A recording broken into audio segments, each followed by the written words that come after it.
Une première, cette opération de financement participatif. L'histoire un peu folle, qui est celle de l'histoire de l'art, d'artistes qui disparaissent, puisqu'ils ne préparent pas nécessairement leur postérité. Tous les artistes n'ont pas prévu leur postérité. On a de grands cas, pensez à Georges de la Tour, jusqu'à une exposition dans les années 1930, personne ne savait qui était Georges de la Tour.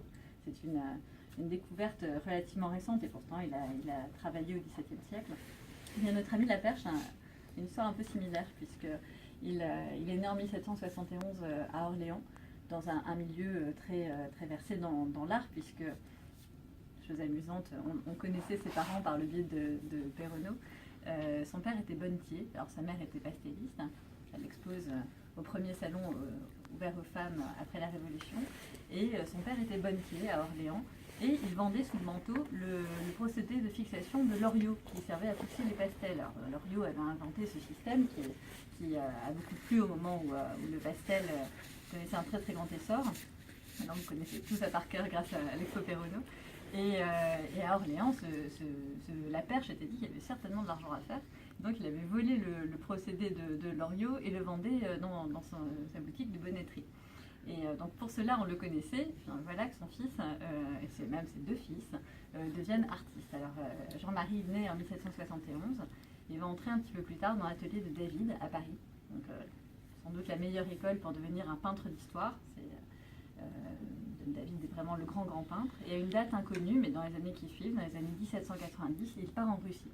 Et c'est pour ça qu'il est oublié aujourd'hui, puisque toute sa carrière s'est déroulée en Russie. Meilleur moyen pour être oublié. Et il va y mener une carrière assez longue. Et finalement, jusqu'à la découverte de ces 90 dessins, nous ne savions rien. Si on tapait le nom de Laperche dans ArtPrice, on tombait sur deux portraits absolument immondes, je n'ose même pas les montrer, faits vraiment par quelqu'un qui ne peut être qu'un autre artiste quand on voit de quoi il est capable. Et c'est d'autant plus miraculeux aujourd'hui de trouver ces dessins que ce n'est pas un artiste secondaire. On pourrait être content d'avoir un nouvel artiste orléanais, c'est toujours une grande joie d'avoir un nouvel artiste orléanais, mais c'est un immense artiste qui vient de réapparaître. De nombreuses feuilles sont annotées, sont titrées, etc. Autant il n'y en a que 3 qui sont signées. Et le fait qu'elles soient signées nous permet aujourd'hui de savoir à quoi ressemble un dessin de Laperche. De savoir non seulement que de Laperche existe, mais également que de Laperche, eh bien, ça ressemble à ça. Voilà. C'est un artiste qui fait des œuvres dans ce style. Alors, de Laperche est un dessinateur. C'est une mention que l'on trouve à plusieurs reprises dans les archives. Il n'est pas mentionné comme peintre, mais comme dessinateur. Alors, c'est peut-être pas un hasard qu'on trouve ces 90 feuilles qui sont des dessins très aboutis. Quand je dis dessin, ce ne sont pas des petits croquis. Ce sont des compositions très abouties. Alors là, ce sont presque les moins aboutis. Alors, on a des scènes de genre. C'est vraiment tout un fond très complexe qui revient au jour. Quelle technique? Alors, du lavis. Il y a quasiment systématiquement du lavis, de la plume. Ça, ce sont ces techniques de prédilection, d'aéro de gouache pour tous les effets lumineux. Et donc, en peintre d'histoire, il aborde à la fois des sujets de l'histoire religieuse, de l'histoire antique, et, chose très moderne que les peintres depuis David font, également de la scène de genre. Et alors, ce qui est amusant dans ces scènes de genre, c'est que nous sommes bien en peine de les identifier. Et certainement s'agit-il de sources littéraires qui parlaient à un habitant de Moscou en 1810, 1812, mais beaucoup moins à nous aujourd'hui. Alors notre Laperche, eh bien voilà sa signature, dessinée par Laperche 1815. La preuve qu'il existe, la preuve. Et ici Laperche, on ne signe pas de Laperche. Cet artiste, en fait, on peut creuser un petit peu sa carrière à partir du moment où on a un petit élément qui apparaît sur 2 dessins qu'il vit à Moscou. 90 dessins qui justement sont datés entre 1812 et 1815. Donc on a vraiment une tranche de vie dramatique, extrêmement poignante, puisqu'on voit vraiment toute sa douleur. Avec des sujets extrêmement, alors parfois légers. Alors là je vous montre cette petite chasse aux amours. On voit des personnages en costume 1810-1815 en train d'attraper des amours. Et là, un autre sujet, 20 mars 1815. Voilà la scène. On a un petit peu de mal à comprendre au premier abord. On voit que les choses sont un peu compliquées. On a la mort qui s'abat sur... Voilà, si vous voulez l'explication.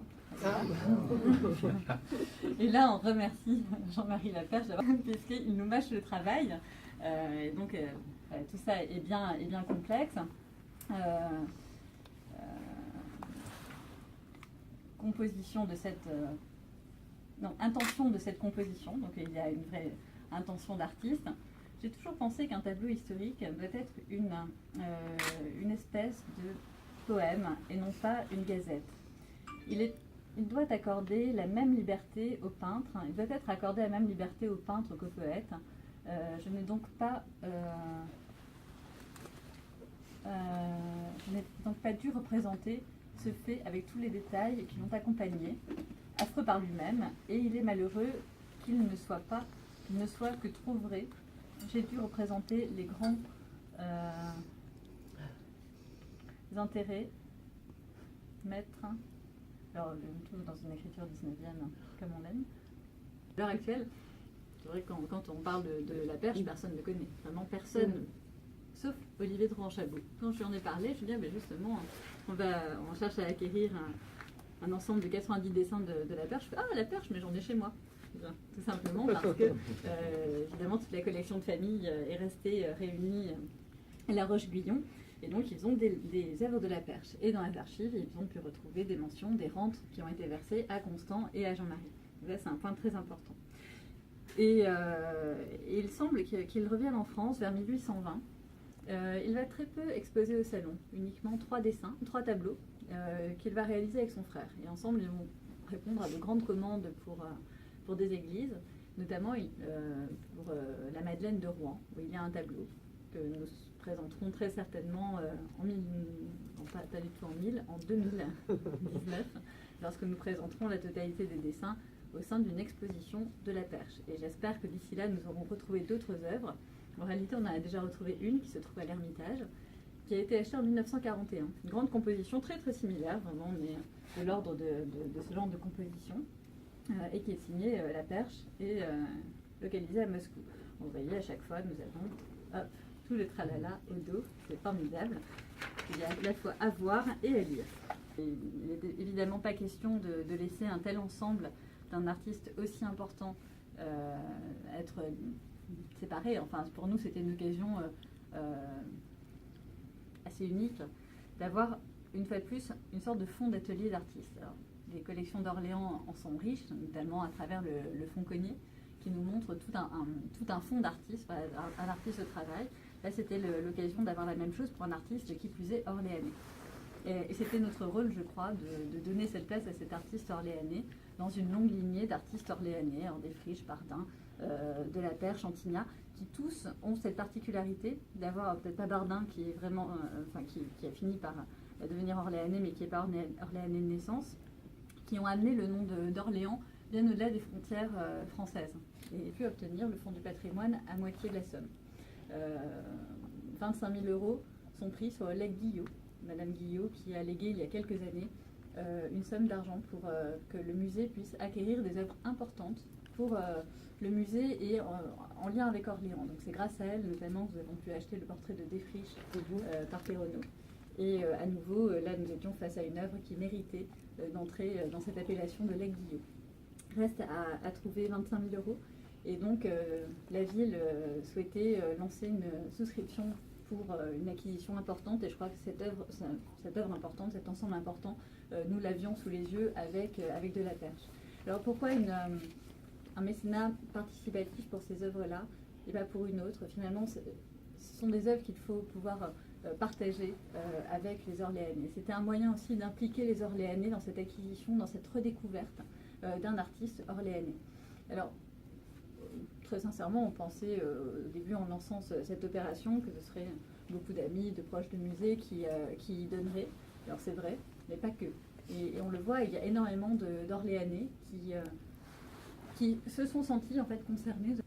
Alors parmi les contreparties proposées, à partir de 1 000 €, on peut devenir le parrain d'un dessin. Pas simplement le mécène, évidemment tous les noms seront mentionnés, mais à partir de 1 000 €, on peut associer son nom à un dessin, dont Pierre Moreau, qui est ici, et qui a choisi son dessin, que je vais vous montrer, qui fait donc partie des parrains. J'ai choisi un très beau dessin. Oui. Donc c'est Neptune calmant la fureur de Junon. Alors je peux vous le dire en latin puisque parfois Jean-Marie s'amuse. Donc là on est dans la mythologie, effectivement, et ça a retenu notre attention, à la fois par le dessin lui-même et aussi par l'ensemble des fondus qui entourent et qui masquent ici un naufrage. Apparemment, on voit quelques voiles, etc. Avec voilà. Éole en train de souffler sur, Éole en train de souffler. Sur les flots. Alors c'est un dessin qui est particulièrement intéressant. Chaque dessin est intéressant pour des éléments différents. Celui-ci il est particulièrement parce qu'il est tout sauf français. Quand on voit cette œuvre-là, on n'a pas l'impression d'être face à un artiste français, mais plus à un artiste britannique. Et pour cause, la Perche, en partant en Russie, s'est confrontée à tout un ensemble de références et une connaissance qui n'était pas du tout celle des Français au même moment. On était absolument incapable de dire ce qui se passait en Angleterre à la même époque. C'est uniquement dans les années 1820 que l'on a découvert, assez violemment d'ailleurs, tout ce qui s'était passé depuis quelques décennies en Angleterre. Et ce dessin, lui, est vraiment très très proche de ce que l'on peut voir chez les artistes britanniques, mais qui est absolument unique. Donc ça fait en plus un artiste très très singulier, qui ne correspond pas à un autre.